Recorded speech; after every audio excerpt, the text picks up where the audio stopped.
Muy buenas tardes, hoy vamos a exponerles sobre los elementos del Estado. Mi grupo está conformado por Sebastián Tapiero y su servidor Pablo Quirós. Primero, población.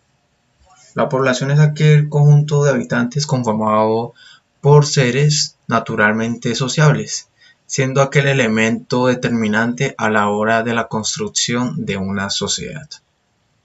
Otra característica puede ser que se distribuya en un área específica, siendo reflejado por medio de la soberanía y la independencia a la hora de realizar actividades de cualquier tipo, ya sean económicas, sociales o políticas. Para que una sociedad sea duradera, se debe tener en cuenta la constitución, o mejor dicho, un pacto o contrato social por medio de leyes y normas en donde los habitantes determinados están en la obligación de cumplirlas en pro del bien colectivo. Estas características en general dan inicio o surgimiento del elemento de nación. Primeras organizaciones sociales. Primero, la familia.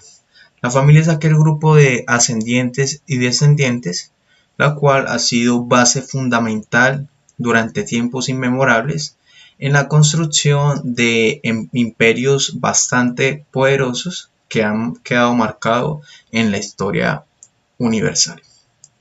Segundo, las hordas. Las hordas básicamente eran grupos de familias sin normas, siendo de carácter nómadas. ¿Y qué quiere decir nómadas? Esto quiere decir que no tenían un lugar determinado a donde asentarse y se mantenían yendo de un lugar a otro. Luego sigue el clan, un grupo de clase sedentario que ya es todo lo contrario a las hordas, y eso quiere decir que se asentaron en un lugar permanentemente. Y la tribu. Y la tribu pues básicamente es un grupo o asociación política y social que cuenta con leyes y normas, y pues además ya determina la función de cada uno de sus habitantes en pro del bien común. Estadio de evolución. El estadio de evolución se trató básicamente del desarrollo del ser humano mediante tres ciclos. Salvajismo, que se dividió en tres estadios, que primero fue el inferior, que fue básicamente el desarrollo de la vida y donde vivió básicamente en los bosques el ser humano. El estadio medio, que fue básicamente el periodo paleolítico, es decir, que el ser humano era nómada, que se iba de un lugar para otro. Y el estadio superior, que fue el periodo neolítico, que fue básicamente el estado sedentario del ser humano, es decir, que se asentó en un lugar permanentemente, además del desarrollo de todo tipo de armas en pro de la agricultura o cultivos y la caza. Segundo, barbarie. Primero, el estado inferior de barbarie. Fue básicamente la domesticación de animales y el desarrollo en materia de agricultura por medio de nuevas herramientas como canales, etc. Intervención de creación del sistema pastoril. Y por último, el progreso en el enfoque metalúrgico, el cual sería base de la tercera etapa, y también pues para la creación de todo tipo de medios que serían fundamentales en pro del progreso del ser humano para que la vida fuera aún más fácil para ellos, y también pues en pro en materia de razonamiento. Y luego pues por último la civilización, que fue básicamente la formación de sociedades adoptando el comercio, y por medio del desarrollo artístico reflejaba lo que había en aquel momento. Territorio. Territorio. Básicamente el territorio es un pedazo de terreno, pues como lo dice la misma palabra, ubicado geográficamente en un lugar pues determinado, y pues tiene como dos elementos que me parecieron fueron fundamentales a la hora de leer el texto, que fueron la importancia y las funciones.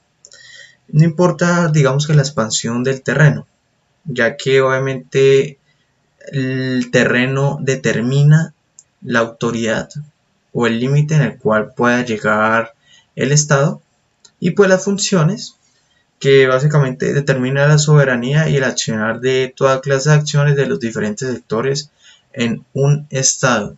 Eso quiere decir que dentro de ello pues tenemos obviamente una soberanía regulada a la hora de realizar todo tipo de acciones por medio de un pacto o un contrato social.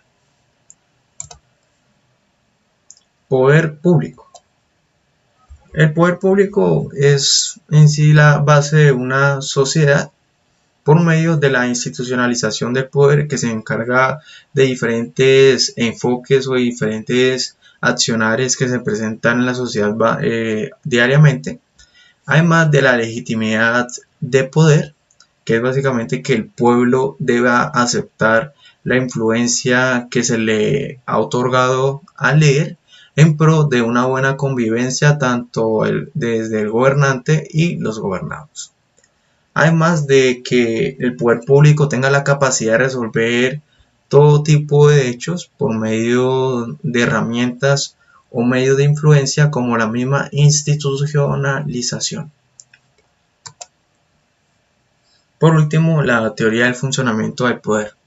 La teoría del funcionamiento del poder cuenta básicamente el surgimiento del poder o a quién le otorga ese medio de influencia al gobernante. Ante ello, pues se divide en dos doctrinas, la divina y la popular. La divina, eso quiere decir que su influencia viene de algún ser divino o celestial, el cual es otorgado al gobernante siendo como el pretexto o entre comillas la excusa para gobernar a las demás personas.